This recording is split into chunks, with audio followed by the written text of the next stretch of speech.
Quand les lions et les autres grands félins déchaînent toute leur puissance contre un être humain, l'issue peut devenir fatale en quelques secondes.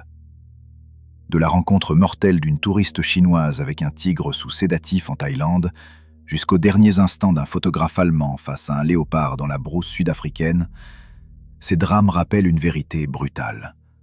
Même captif, un prédateur conserve ses instincts. Mais notre premier récit nous conduit en Afrique du Sud, là où un lion s'en est pris à une femme de 148 kg. Le 30 septembre 2024, une chaleur sèche et pesante écrasait la végétation broussailleuse des environs de Hoedspruit, en Afrique du Sud. Dans un refuge animalier isolé, fonctionnant à l'écart des réseaux habituels, une douzaine de touristes s'étaient rassemblés près d'un enclos à lions. Derrière un grillage métallique visiblement détérioré, un énorme mâle tournait sans relâche. Parmi les visiteurs se trouvait Megan Parker. Son téléphone était levé en direction du fauve, qui évoluait à quelques mètres seulement. Megan avait 38 ans et pesait 148 kg. Employée dans le secteur des assurances à Denver, elle avait traversé la moitié du globe, en espérant vivre une expérience capable de changer sa vie. Son short cargo lui serrait le corps, et malgré l'heure encore matinale, la transpiration avait déjà assombri son t-shirt. Ce voyage en solitaire devait marquer pour elle un nouveau départ. C'était une aventure qu'elle rêvait d'accomplir depuis longtemps et qu'elle avait réservée pendant une période calme au sein de son entreprise régionale. Megan avait découvert le refuge sur des forums de voyage peu connus. L'établissement promettait des rencontres rapprochées avec de grands félins pour une fraction du prix demandé par les safaris traditionnels. Sa publicité mettait en avant des interactions sans cage avec des lions et ciblait directement les touristes à la recherche d'un contact présenté comme authentique avec la vie sauvage. Le refuge occupait une terre craquelée par le soleil, entourée de broussailles épineuses. L'enclos du lion se résumait à un grillage affaissé, soutenu par des poteaux d'acier rongés par la corrosion. Une seconde barrière, normalement destinée à maintenir les visiteurs à bonne distance, restait constamment ouverte. Ses charnières étaient brisées et son cadre déformé. À l'intérieur, le lion, qui pesait près de 190 kg, décrivait toujours les mêmes cercles. Cet animal réunissait deux éléments particulièrement dangereux: les habitudes acquises en captivité et des instincts sauvages demeurés intacts. Élevé dès son plus jeune âge pour participer à des interactions touristiques, il avait été manipulé pendant des années lors de séances photographiques. Puis il était devenu trop grand et trop imprévisible pour que les contacts directs puissent continuer. Désormais âgé de 7 ans, il avait conservé tous ses réflexes de prédateur, tout en ayant perdu sa peur naturelle de l'être humain. Cette combinaison le rendait extrêmement dangereux. Sur de courtes distances, un lion d'Afrique peut atteindre environ 56 km/h. La pression de sa morsure peut dépasser 300 kg par centimètre carré, une puissance suffisante pour briser des os presque instantanément. Un mâle adulte pèse généralement entre 150 et 227 kg. Ses membres antérieurs sont assez puissants pour traîner une proie pesant 2 fois son propre poids. Quant à ses griffes, qui peuvent mesurer près de 4 cm, elles lui permettent de saisir et d'immobiliser un animal qui se débat. Un panneau d'avertissement décoloré pendait de travers sur l'entrée principale. Après des années d'exposition au soleil, son texte était devenu presque illisible. Les bénévoles du refuge ne donnaient aux visiteurs que des consignes de sécurité superficielles. Personne ne faisait réellement respecter les distances recommandées. Près de l'enclos, un employé pieds nus fumait tout en lançant quelques avertissements vagues. Dans le même temps, il laissait les touristes s'approcher librement du grillage endommagé. Megan avançait difficilement sur le terrain irrégulier. Elle devait s'arrêter souvent pour reprendre son souffle, tandis que les autres visiteurs la devançaient. Son sac de voyage à roulettes et son grand sac de journée compliquaient encore ses déplacements sur le sol rocheux. Malgré tout, elle tenait absolument à obtenir la photographie parfaite. Pour cadrer le lion de plus près, elle passait le bras à travers les ouvertures de la barrière extérieure. À 9h14, tout bascula en l'espace de quelques secondes. Sans avertissement, le lion bondit contre la clôture. Ses deux énormes pattes frappèrent le grillage avec une force considérable. Des années de négligence avaient affaibli le câble de tension inférieur, laissant une ouverture large de plusieurs centimètres. Les griffes du prédateur s'accrochèrent au mollet droit de Megan. Avec une puissance terrifiante, le lion la tira vers la clôture. Dans un premier temps, le poids important de Megan résista à l'attraction, mais le fauve ne lâcha pas. Lors d'un second mouvement, encore plus violent, sa jambe glissa sous la partie défectueuse du grillage. Les témoins virent sa sandale être projetée, tandis que sa jambe se tordait dans une position anormale. Le bruit du métal qui se déchirait accompagna le passage de son corps sous la clôture. Elle retomba lourdement à l'intérieur de l'enclos. Sa corpulence et l'angle maladroit de sa chute l'empêchèrent de réagir rapidement. Son sac à dos se déplaça sur son corps et lui fit perdre l'équilibre lorsqu'elle tenta de se redresser. Le lion profita immédiatement de cette faiblesse. Ses mâchoires se refermèrent autour de la hanche de Megan, puis il la traîna loin de la clôture. Ses puissants membres antérieurs la plaquèrent au sol pendant qu'elle se débattait faiblement sous son poids. Terrifiés, les témoins reculèrent. Leurs cris résonnaient dans tout le refuge. Plusieurs personnes appelèrent le personnel à intervenir, mais personne n'arriva immédiatement. Les instincts de chasse du lion prirent totalement le dessus. Il changea sa prise, puis mordit Megan au milieu du corps avec une force capable de broyer les os. Sa corpulence, qui l'avait empêché de s'échapper, prolongeait maintenant son supplice, car le prédateur cherchait à placer la morsure mortelle dictée par son instinct. Deux soigneurs finirent par arriver avec de longues perches. Ils ne disposaient cependant d'aucun équipement permettant d'endormir l'animal. Leurs cris et les coups portés contre la clôture ne détournèrent le lion que pendant quelques instants. Puis il reprit son attaque. Un vétérinaire atteignit finalement l'enclos avec des fléchettes tranquillisantes 23 minutes après le début du drame. Il était trop tard. Megan avait succombé à une perte de sang massive et à de graves traumatismes internes. Le lion fut transféré dans un établissement privé. Le refuge, de son côté, fit l'objet d'un examen des autorités sud-africaines. Les enquêteurs relevèrent de multiples infractions aux règles de sécurité, mais aucune arrestation ne suivit. Quelques semaines plus tard, l'établissement ferma ses portes, les agences de voyage internationales ayant cessé de lui envoyer des clients. Le corps de Megan fut incinéré en Afrique du Sud. Ses cendres furent ensuite rapatriées dans le Colorado sous escorte consulaire. Une cérémonie commémorative discrète eut lieu dans une église unitarienne de Denver. Seuls ses proches et quelques collègues y assistèrent, et aucun représentant des médias ne fut autorisé à entrer. Cette tragédie illustrait les dangers des établissements animaliers mal réglementés. Pourtant, dans la végétation humide de Thaïlande, une jeune touriste chinoise allait bientôt découvrir que même les attractions les plus commerciales pouvaient devenir mortelles en un instant.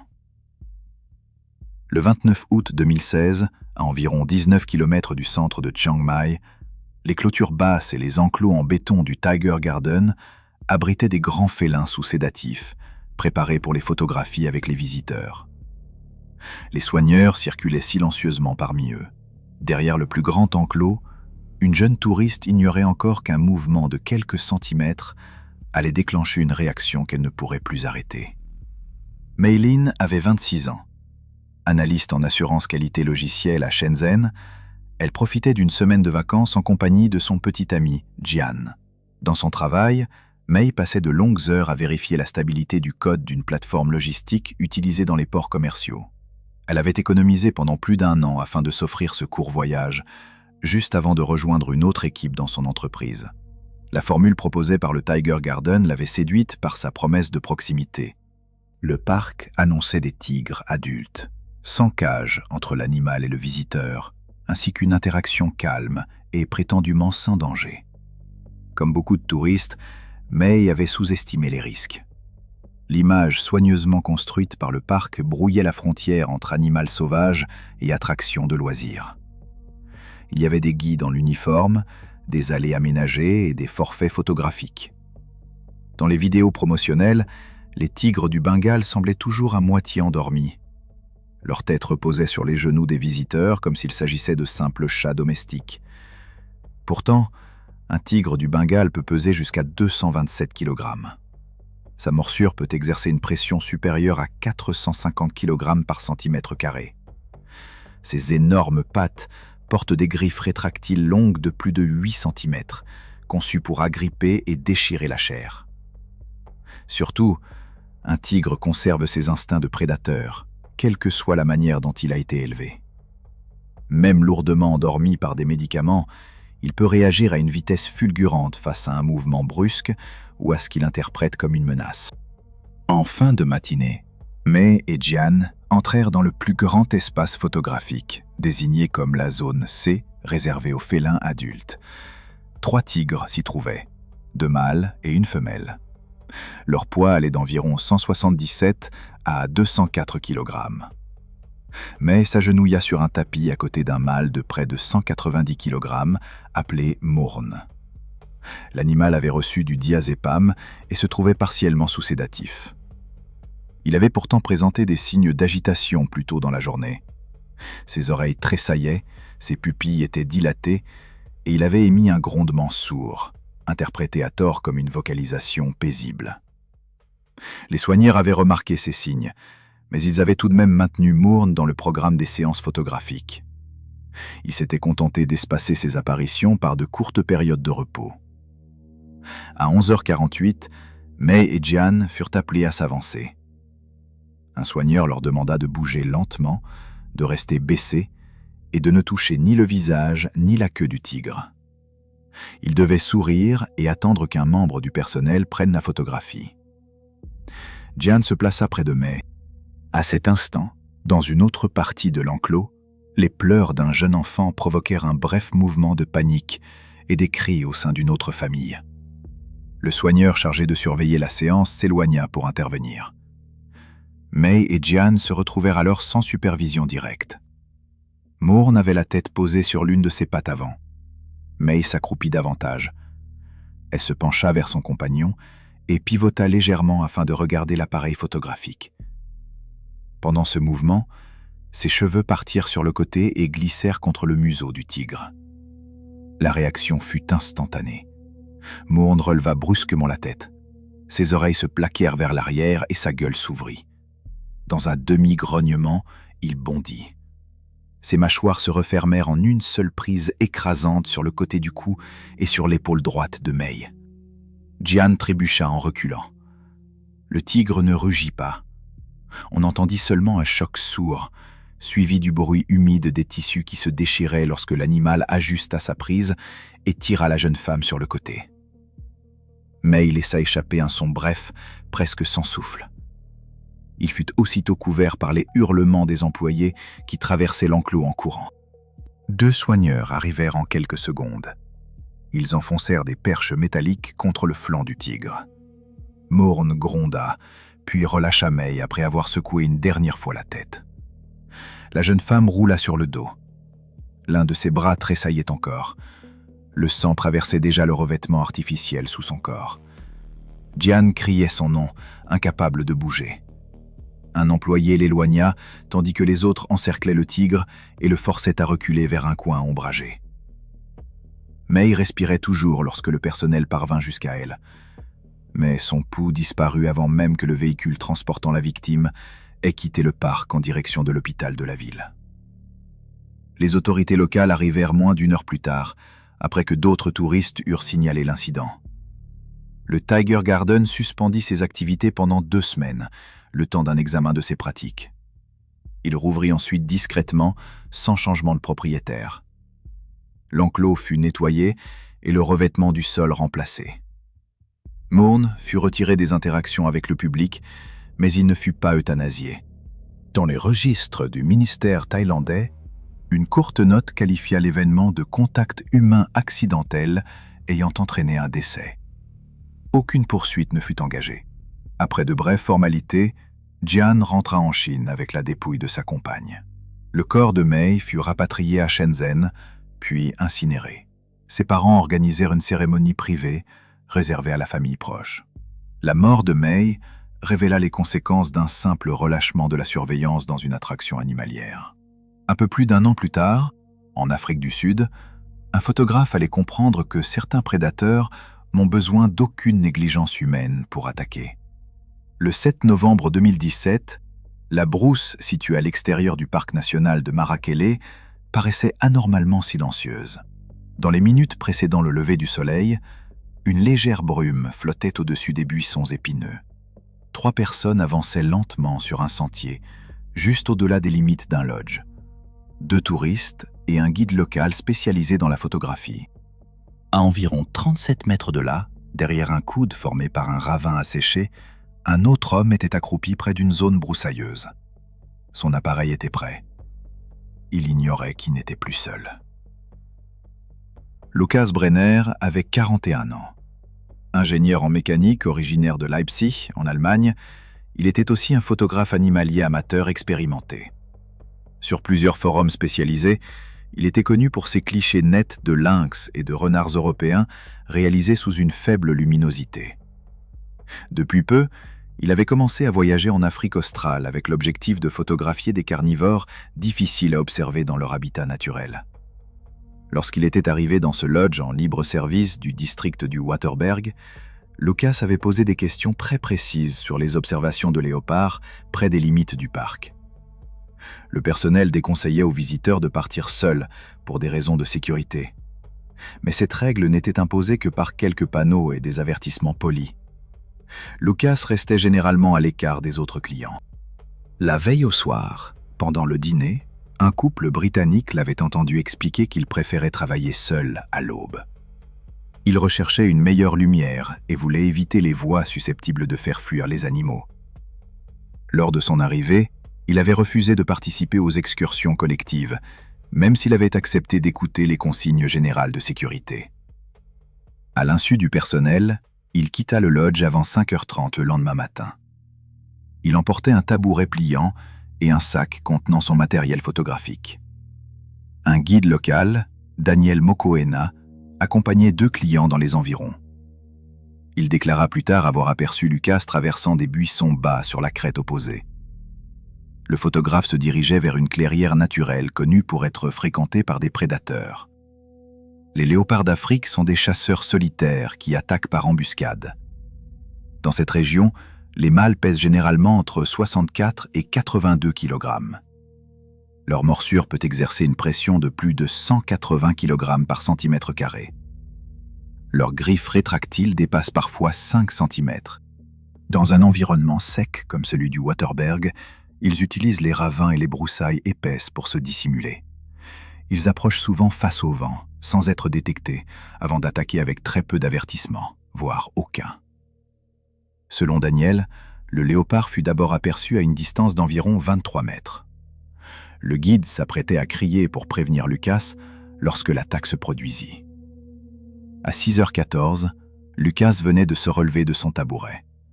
Il tenait son appareil devant lui. Soudain, le léopard surgit du ravin dans son dos. Il ne fut plus qu'une masse lancée à pleine vitesse. Les 2 touristes qui se trouvaient avec Daniel assistèrent à l'impact depuis l'autre côté du passage encaissé, à environ 37 mètres de distance. L'animal bondit haut dans les airs, frappa Lukas par derrière et le projeta au sol. Le choc initial écrasa le photographe contre la terre. Son matériel fut éparpillé autour de lui, tandis que les mâchoires du léopard se refermaient sur l'arrière de son cou. Les témoins virent Lukas se tordre violemment et agiter les bras en essayant de se redresser. Mais le poids du félin l'immobilisa immédiatement.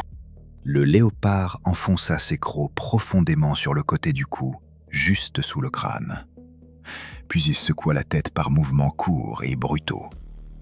C'est une technique de neutralisation classique, destinée à rompre la colonne vertébrale ou à écraser la trachée. Pendant quelques secondes, Lukas continuait de bouger.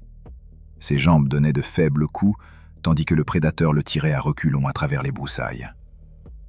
Le léopard ne s'arrêta que pour replacer sa prise sur le haut du corps de sa victime. Derrière un écran d'épineux, l'attaque se poursuivit.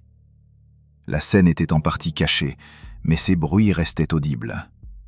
Il y eut des sons humides de déchirure, des grondements sourds, puis un cri bref et guttural qui s'interrompit brusquement. Après l'appel à l'aide de Daniel, des employés du lodge et un garde du parc arrivèrent peu après 7 heures.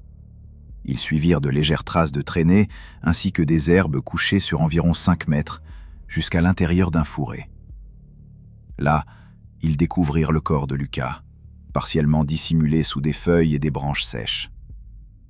Les léopards adoptent fréquemment ce comportement pour cacher une proie mise en réserve. Le sac photographique de Lucas avait été déchiré. Le bouchon de son objectif fut retrouvé à plusieurs mètres du point où l'attaque semblait avoir commencé. Les gardes constatèrent qu'une partie de sa jambe droite avait été consommée. Rien n'indiquait que le léopard avait été blessé ou provoqué. L'examen révéla de profondes perforations à la base du crâne, ainsi que d'importantes blessures par déchirement dans le dos et sur le flanc gauche. Ces lésions correspondaient à une mise à mort rapide, suivie d'un début d'alimentation. Le bras droit de Lucas présentait plusieurs fractures et lacérations. Il s'agissait probablement de blessures défensives, subies lorsqu'il avait tenté de protéger sa tête. De la chair avait été arrachée au niveau de sa hanche et du haut de sa cuisse. De petits morceaux de vêtements étaient restés accrochés aux épines voisines. Le léopard avait commencé à se nourrir presque aussitôt, en visant d'abord les tissus mous de l'intérieur de la jambe et du flanc.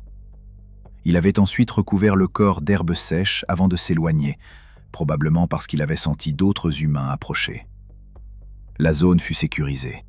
Des pièges et des appareils photographiques automatiques furent installés en quelques heures, mais le léopard ne réapparut pas immédiatement. Les autorités refusèrent d'ordonner l'abattage de l'animal.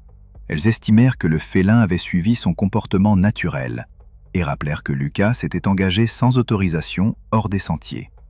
Le rapport officiel indiqua que le photographe était mort à la suite d'une attaque animale pendant une activité non autorisée à l'extérieur du périmètre du lodge. Ses restes furent transportés par les airs jusqu'à Johannesburg avant leur rapatriement. Sa sœur, prévenue par les services consulaires allemands, se rendit en Afrique du Sud pour accompagner la procédure de retour. Un court fil de messages commémoratifs fut publié sur le forum de photographie animalière auquel Lucas contribuait depuis des années. Son décès rappelait avec brutalité que le chasseur d'images peut devenir la proie.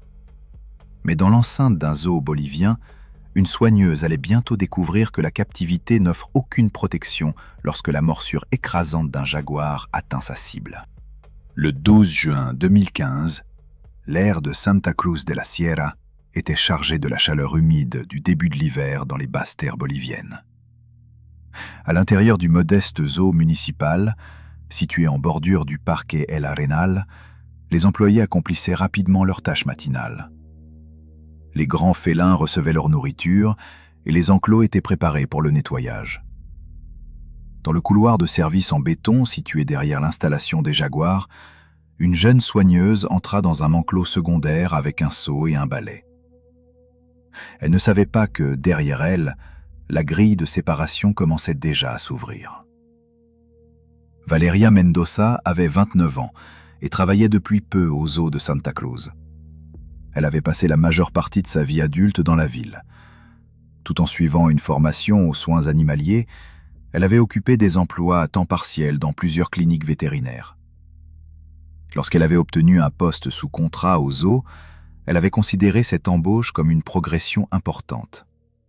Pour la première fois, elle occupait un emploi à temps plein au contact d'espèces exotiques. Valeria assistait les soigneurs expérimentés dans leurs tâches quotidiennes. Elle participait à la préparation de la nourriture, au nettoyage des enclos et à de simples observations comportementales. Ses collègues la décrivaient comme ponctuelle et prudente. Elle posait des questions et suivait soigneusement les listes de contrôle. Mais ce vendredi matin-là, l'activité était intense. Le respect des procédures dépendait d'équipes en sous-effectif qui devaient coordonner leurs mouvements entre plusieurs enclos reliés les uns aux autres. Le zoo disposait de ressources limitées et ses installations vieillissaient. Sur le papier, les procédures de sécurité étaient classiques. Avant d'entrer dans un enclos, chaque soigneur devait vérifier que les grilles de séparation étaient correctement verrouillées. Cette obligation était particulièrement importante dans les zones abritant des prédateurs à haut risque. Des documents internes montrèrent plus tard que, pendant sa courte période au zoo, Valeria avait signalé à 2 reprises des problèmes affectant les roulettes des grilles de l'enclos des jaguars. Ces signalements étaient toujours classés comme non résolus. Une mince fiche d'entretien, que personne n'avait signée après intervention, indiquait que le mouvement de la grille était irrégulier et qu'elle restait légèrement ouverte si elle n'était pas refermée avec force. L'installation des jaguars se composait de 3 compartiments. Les animaux circulaient entre la zone d'exposition, l'espace intermédiaire et l'enclos de service arrière grâce à une série de grilles métalliques coulissantes. Ce matin-là, le jaguar mâle, un adulte d'environ 73 kg appelé Rio, avait mangé normalement. Il avait ensuite été dirigé vers l'enclos visible du public. Valeria et un soigneur expérimenté se rendirent dans la zone de service arrière pour la nettoyer. Le responsable s'éloigna brièvement afin de répondre à un appel radio. Il laissa Valeria commencer à arroser et à frotter le sol. La jeune femme entra sans vérifier elle-même la position de la grille secondaire. Elle pensait qu'elle était fermée. Elle ne l'était pas. Les jaguars sont des prédateurs solitaires qui chassent en embuscade. Parmi tous les grands félins, ils possèdent la morsure la plus puissante par rapport à la taille de leur corps. Contrairement aux lions et aux léopards, qui visent généralement la gorge ou le cou, les jaguars peuvent tuer en broyant le crâne ou les vertèbres cervicales. La pression de leur morsure peut dépasser 680 kg par centimètre carré. Elle suffit à briser une carapace de tortue et à écraser les os d'un caïman. Ces félins trapus et extrêmement musclés peuvent peser jusqu'à 159 kg. Ils se déplacent avec une discrétion remarquable, approchant silencieusement leur cible avant de déclencher une attaque dévastatrice. Même après des années de captivité, ils conservent l'intégralité de leurs instincts de prédateurs. Ils peuvent réagir avec une violence explosive lorsqu'un passage s'ouvre soudainement ou qu'une perturbation se produit près d'eux. Rio avait déjà testé les limites de son installation. Il avait appris à pousser avec son épaule contre les éléments mal fixés du système de fermeture. À 8h41, il recommença. Sans produire de bruit, le jaguar força la séparation et se glissa dans l'enclos de service, tandis que Valeria lui tournait le dos. Dans la nature, le jaguar avance patiemment avant de frapper une seule fois, de manière décisive. Cette technique avait servi son espèce pendant des millions d'années. Les années passées en captivité ne l'avaient pas effacée. L'attaque fut presque immédiate. 2 employés travaillant à proximité entendirent un cri étouffé. Il fut suivi d'un violent raclement métallique, puis d'un choc lourd. Lorsqu'ils atteignirent l'enclos quelques secondes plus tard, ils découvrirent Valeria effondrée face contre le béton. Les énormes membres antérieurs de Rio la maintenaient au sol. La tête et le haut des épaules de la soigneuse étaient pris dans les mâchoires du jaguar. Ses crocs s'étaient enfoncés profondément à la base du cou. L'un de ses bras fut agité d'un violent spasme, puis s'immobilisa. Le sang se répandit rapidement sous elle. Il forma une flaque autour de son visage et imprégna son uniforme. Un employé cria et frappa le grillage avec un outil. Le jaguar réagit à peine. Sa queue épaisse fouettait l'air, tandis qu'il continuait d'appuyer tout son poids sur le dos de Valeria. Un second employé actionna la corne d'alarme d'urgence. Le bruit soudain surprit suffisamment Rio pour qu'il lâche sa victime et recule de plusieurs mètres. Son museau était couvert de sang. Il marchait le long du mur du fond, les oreilles rabattues et la poitrine soulevée par une respiration rapide. Valeria ne bougeait plus. Une profonde blessure ouvrait le côté de son crâne. Une partie de son épaule gauche avait été arrachée, laissant apparaître les muscles et les os fracturés. Le côté droit de son uniforme était en lambeaux. Une manche restait encore coincée entre les dents antérieures de Rio. Les employés gardèrent leur distance et observèrent la scène avec horreur. Le jaguar revint une fois vers Valeria. Il renifla son corps immobile, puis se retira finalement dans sa loge intérieure. Il ne resta plus que le silence et le sang sur le béton. La soigneuse ne répondait à aucun stimulus. La morsure avait traversé l'os occipital et broyé la base du crâne. Cette mise à mort unique et décisive correspondait au comportement des jaguars sauvages. Les muscles massifs des mâchoires de Rio avaient exercé une pression suffisante pour fracturer les vertèbres cervicales de Valeria et provoquer un traumatisme cérébral immédiat. Les services médicaux d'urgence furent appelés à 8h44. Ils arrivèrent quelques minutes plus tard, mais ne purent que constater son décès. Ses blessures étaient catastrophiques et irréversibles. Le zoo suspendit ses activités pour le reste de la journée. Dans un bref communiqué, la direction qualifia l'événement de tragique erreur opérationnelle. Cependant, les dossiers internes et l'enquête menée par la suite révélèrent que les problèmes d'entretien de l'enclos des jaguars existaient depuis longtemps. Au moins 4 signalements avaient été déposés au cours de l'année précédente au sujet du mauvais alignement des grilles et du fonctionnement difficile des roulettes. Aucun n'avait conduit au remplacement de la structure. Le matin du drame, seuls 3 employés avaient été affectés aux vérifications des grands félins, alors que l'effectif recommandé était de 5 personnes. Avant l'entrée de Valeria, personne n'avait contrôlé visuellement que la grille de service était entièrement fermée. Les autorités ne déposèrent aucune accusation pénale, faute de preuves suffisantes permettant d'établir une négligence grave. Le directeur du zoo démissionna toutefois moins de 3 mois plus tard. La famille de Valeria reçut une indemnisation privée dans le cadre d'un accord juridique dont les conditions ne furent pas révélées. Elle fut enterrée au cimetière municipal de Santa Cruz. Une cérémonie discrète réunit sa famille, ses collègues et plusieurs camarades rencontrés pendant sa formation vétérinaire. Rio ne fut pas euthanasié. Après avoir consulté des spécialistes de la faune sauvage, le zoo le transféra dans une installation sécurisée, inaccessible au public. Son comportement ne changea pas après l'attaque. En quelques jours, il avait repris une alimentation et une activité normale. Aucune sanction disciplinaire ne fut prononcée contre le soigneur expérimenté qui s'était brièvement éloigné. Le règlement du zoo n'interdisait pas explicitement de quitter temporairement une zone de nettoyage lorsque celle-ci était supposée sécurisée. La mort de Valeria mit en lumière les conséquences mortelles d'un système de sécurité défaillant dans un environnement captif. Pendant ce temps, dans les montagnes reculées du Ladakh, un étudiant allait apprendre que même le plus discret des léopards peut devenir mortel lorsqu'il se sent acculé près de ses petits. Le 4 avril 2014, de fins nuages traversaient lentement le ciel déchiqueté au-dessus de Leh. Ils projetaient des ombres pâles sur la pierre et la glace.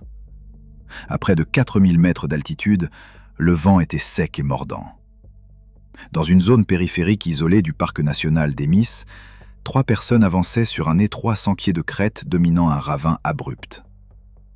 L'une d'elles prit de l'avance en suivant des empreintes fraîches dans les plaques de neige. Les 2 autres hésitèrent un instant.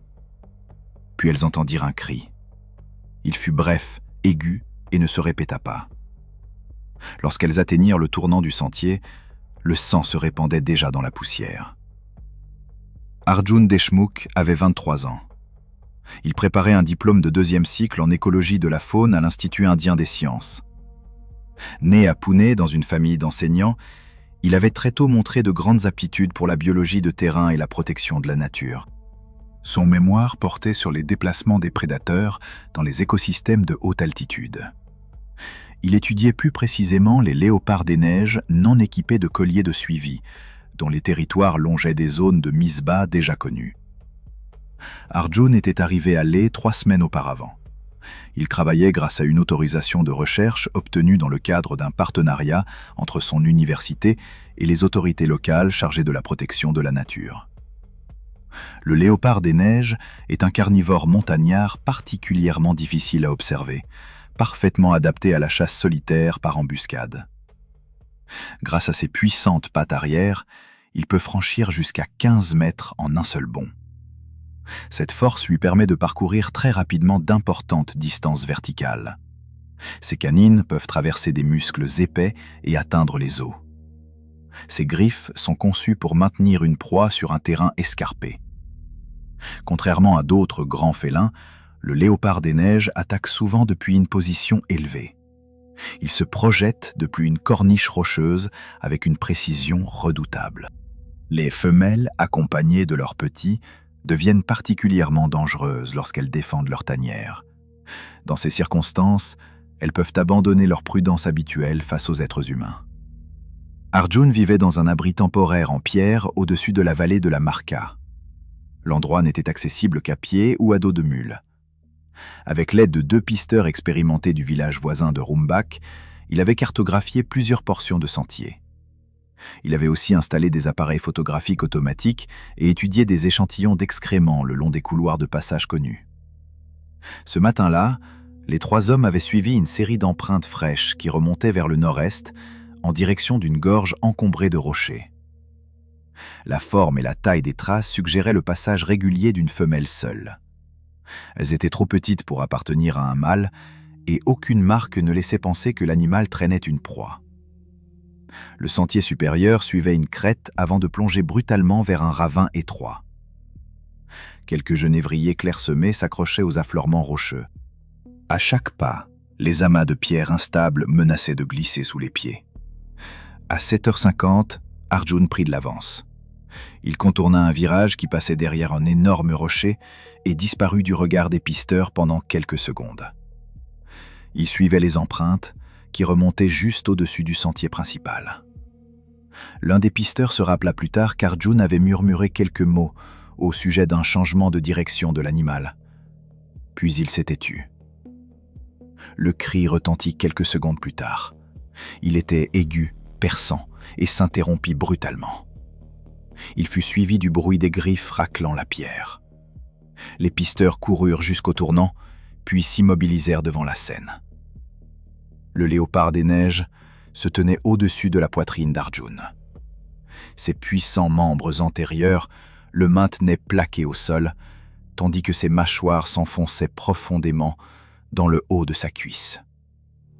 Le sang jaillissait de la blessure par pulsations régulières. Il imbibait son pantalon et formait déjà une flaque sur le sentier. L'un des pisteurs cria et lança une pierre. Le projectile frappa l'épaule du félin. L'animal se figea et gronda en montrant ses crocs. Lorsque le second pisteur se précipita vers lui, le léopard relâcha sa prise. Il émit un dernier grondement sourd, puis bondit vers les rochers en hauteur et disparut parmi les falaises. Arjun était encore conscient. Ses yeux étaient grands ouverts sous l'effet du choc. La morsure avait déchiré les muscles et exposé une artère. Sa jambe était ravagée de la hanche jusqu'au genou et la perte de sang était déjà critique. À 8h04, les pisteurs activèrent un téléphone satellite et transmirent leurs coordonnées à la station de terrain la plus proche. L'équipe de secours prépara un hélicoptère, mais la couverture nuageuse retarda le décollage. Ensuite, le relief obligea l'appareil à se poser à plus d'1,5 km du sentier. Pendant les 4 heures qui suivirent, les 2 pisteurs tentèrent de maintenir Arjun éveillé. Le jeune homme perdait connaissance, puis revenait brièvement à lui. Sa respiration devenait de plus en plus faible. Lorsque les secouristes atteignirent enfin les lieux à 12h32, sa jambe était devenue froide. Son pouls avait disparu. Une médecin de terrain constata que le décès avait été provoqué par une exsanguination, conséquence de la perte massive de sang. Le corps fut transporté par hélicoptère jusqu'à Leh dans l'après-midi. Les autorités régionales conclurent qu'Arjun s'était involontairement approché trop près d'une tanière, ce qui avait probablement déclenché l'attaque. Des appareils photographiques automatiques récupérés quelques jours plus tard montrèrent une femelle léopard des neiges traversant la zone avec 2 petits âgés d'environ 4 mois. Les restes d'Arjun furent incinérés lors d'une cérémonie privée à Pune. Sa famille, ses camarades de promotion et plusieurs enseignants qui avaient encadré son travail y assistèrent. Par la suite, l'Institut publia les données partielles de ses recherches dans une petite revue scientifique évaluée par des spécialistes.